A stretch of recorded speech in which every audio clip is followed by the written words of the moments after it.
عزیز ساتھیو، ایک واقعہ میں آپ کو سنانا چاہتا ہوں جو انتہائی دل دہلا دینے والا واقعہ ہے۔ وہ واقعہ یوں ہے کہ ایک نوجوان کی شادی ہوئی، اس کو بیوی سے بہت پیار تھا، بہت محبت تھی، اور بیوی کی طبیعت کام چور تھی، وہ کام کرنا چاہتی ہی نہیں تھی، اور اس نوجوان کے ماں باپ کی خدمت کو بوجھ سمجھتی تھی۔ کچھ دنوں کے بعد اس نے دیکھا کہ خاوند تو مجھ سے بہت زیادہ محبت کرتا ہے، بہت زیادہ پیار کرتا ہے، تو وہ اپنے خاوند سے ناراض سی رہنے لگی۔ جوانی تھی، خاوند سے بھی برداشت نہ ہوا۔ اس نے پوچھا کیا بات ہے؟ عورت کہنے لگی میں تمہارے ساتھ ٹھیک رہوں گی جب تم یہاں سے مجھے میرے گھر واپس لے جاؤ، اور میرے ساتھ نہیں پر تم بھی میرے ساتھ رہو۔ میں آپ کے ساتھ تو خوش رہ سکتی ہوں، ان بوڑھوں کی خدمت کرنا پڑتی ہے، یہ مجھ سے نہیں ہو سکتا۔ یہ آپ کے والدین ہیں اور میں آپ کے والدین کی خدمت نہیں کر سکتی۔ وہ نوجوان بالکل پیار میں اندھا تھا، پاگل تھا۔ وہ ایسا تھا کہ اس نے بیوی کی بات کو مان لیا، بوڑھے ماں باپ کو چھوڑ کر بالآخر دوسرے شہر میں جا کر گھر لے لیا۔ والدین نے، ماں باپ نے بہت سمجھایا کہ بیٹا ایسا نہ کر، یقین جان لے تیرے سوا ہمارا کوئی نہیں، مگر بچے کے کان میں جو بھی نہ رہی۔ وہ اپنی بیوی کے ساتھ دوسرے شہر میں عیش و آرام کے ساتھ زندگی گزارتا رہا، اور پھر بعد میں اس کو سعودی عرب جانے کا موقع مل گیا۔ جو بچی تھی یہ وہاں چلا گیا، پیسے زیادہ آ گئے، بیوی کو شاندار مکان بنا کر دے دیا، سارا خرچہ بیوی کے لیے بھیجتا۔ اپنے ماں باپ سے اس نے کوئی رابطہ نہ رکھا۔ بیوی کہتی تھی اگر ان سے رابطہ کرو گے تو میں رابطہ توڑ لوں گی۔ بالکل وہ نوجوان محبت میں اندھا تھا، محبت کے ہاتھوں مجبور ہو کر اس نے یہ کرتوت کیا کہ اپنے بوڑھے ماں باپ کو اس نے نظر انداز کر دیا، چھوڑ دیا۔ کئی سال گزر گئے۔ ایک مرتبہ ایک نوجوان طواف کر رہا تھا، ایک اللہ والے بھی طواف کر رہے تھے۔ طواف کے بعد ان بزرگ کے پاس آیا، اللہ والے کے پاس آیا۔ وہ نوجوان کہنے لگا میں جب سے یہاں آیا ہوں 12 سال میں نے 12 حج کیے، سینکڑوں عمرے کیے، لیکن میرے دل پر کوئی تالا لگا ہوا ہے، میرے دل پر تاریکی ہے، نہ عبادت کو جی چاہتا ہے نہ کسی اور کام کو، معلوم نہیں میں کیوں ایسا ہوں۔ ان اللہ والے نے پوچھا کہ تو نے کسی کے دل کو دکھ تو نہیں دیا؟ اسی لیے شاعر نے بہت پہلے کہا تھا مت ستا ظالم کسی کو، مت کسی کی آہ لے، دل کے دکھ جانے سے ناداں عرش بھی ہل جائے گا۔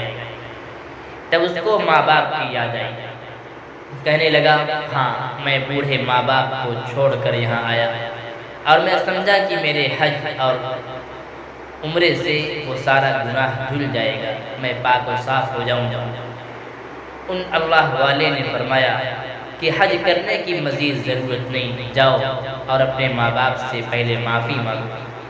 چنانچہ ٹکٹ بنوا کر یہ نوجوان اپنے ملک واپس آیا، اپنے ماں باپ کے گاؤں میں گیا۔ 12 سال چونکہ گزر چکے تھے، کچھ پتہ نہیں تھا کہ اس کے ماں باپ کے ساتھ کیا واقعات گزرے ہیں، ان کے ساتھ کیا حالات پیش آئے ہیں، ماں باپ کے ساتھ کیا گزری۔ اس بستی کے کنارے پر ایک آدمی ملا۔ اس نوجوان نے ڈرتے ڈرتے ماں باپ کے بارے میں پوچھا۔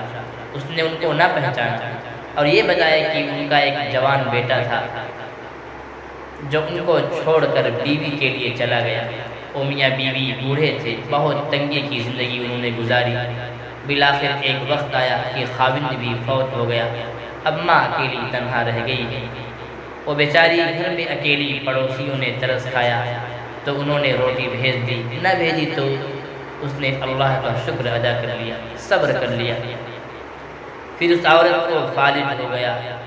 اب سنا ہے کہ چند دنوں سے اس کی آنکھوں کی بینائی چلی گئی ہے۔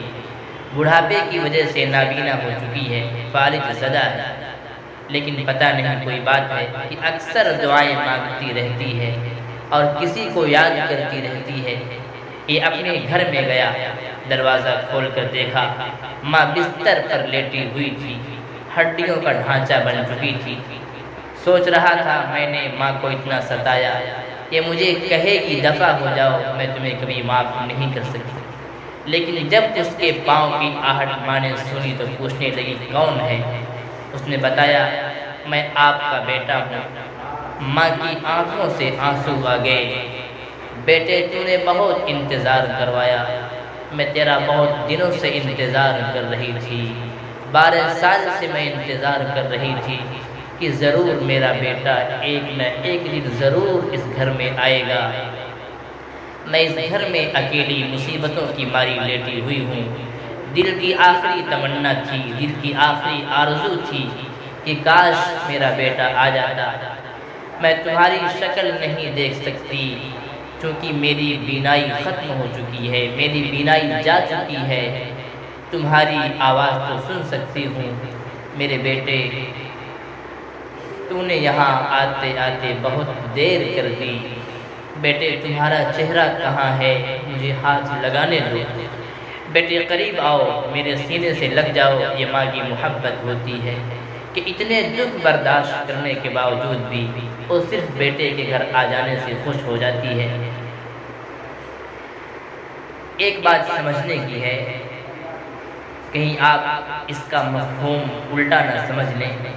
والدین کے حقوق کچھ اور ہیں اور بیوی کے حقوق کچھ اور ہیں، اور اسلام نے ہمیں والدین کے حقوق بھی ادا کرنے کا حکم دیا ہے اور بیوی کے حقوق بھی ادا کرنے کا حکم دیا ہے۔ تو آپ نے دیکھا کہ ماں اپنے بیٹے کے آ جانے پر کتنی خوش ہوئی، بہت زیادہ خوش ہوئی۔